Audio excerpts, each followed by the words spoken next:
चोरीचा परिणाम. मोनू नेहमीच आपल्या खेळण्यांना निष्काळजीपणे हाताळायचा.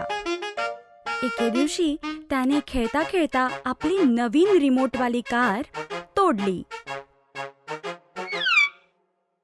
संध्याकाळी जेव्हा आई बाबा जेवत होते तेव्हा मोनू नवीन कारसाठी मागे लागला.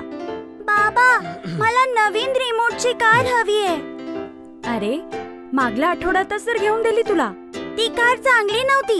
मी नीट खेळलो पण नाही आणि ती तुटली. नाही मोनू, तू तुझी खेळणी कधीच सांभाळून ठेवत नाही. हर एक खेळणं बघताच तोडून देतोस. आता तुला नवीन कार नाही मिळणार. आता या गोष्टीवर काहीच बोलणं नाही होणार. एवढं बोलून बाबा उठून चालू लागले. मोनूला आई बाबांचा खूप राग येत होता.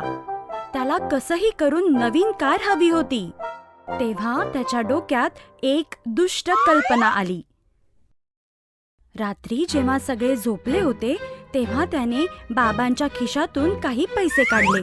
दुसऱ्या दिवशी मोनू शाळेतून परत येताना एका खेळण्याच्या दुकानात गेला आणि आपल्या आवडीची कार विकत घेतली. हे सगळं दूर उभे असलेले 2 चोर सुद्धा बघत होते. लहान मुलाजवळ एवढे पैसे बघून ते दोघं खूप खुश झाले. अरे वा, आज तर एकदम मस्त शिकार भेटला आहे. चल छोट्या. दोन्ही चोर मोनूचा पाठलाग करू लागले. थोड्याच अंतरावर एक निर्मनुष्य गल्ली होती. संधी साधून चोर त्याच्या समोर जाऊन उभे राहिले. ए पोरा, चल लवकर सगळे पैसे आम्हाला दे. नाही, हे माझे पैसे आहेत. पण आता आमचे होणार आहेत. चल लवकर दे. चोरांनी मोनूला घाबरवलं आणि त्याच्या जवळचे सगळे पैसे घेतले. ओढाताणी मोनूची नवीन कार सुद्धा तुटली. मोनूला आपल्या कर्मावर फारच वाईट वाटू लागले. त्याने ती तुटलेली कार आपल्या बॅगमध्ये ठेवली आणि घराकडे चालू लागला. तो विचार करत होता की कुणाला काहीही सांगणार नाही, नाहीतर त्याला सगळे खूप रागवतील. आता मी काय करू?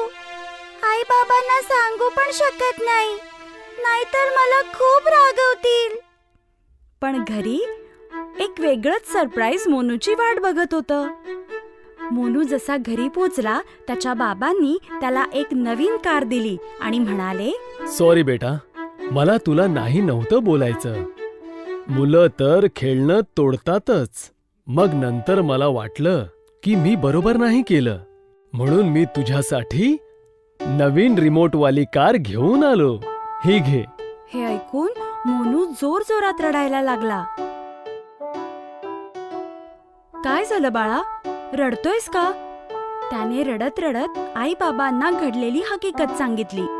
आय एम सॉरी आई बाबा, मी घरातून पैसे चोरून नवीन कार विकत घेतली होती, पण चोरांनी पैसे पण लुटले आणि नवीन कार पण तोडली.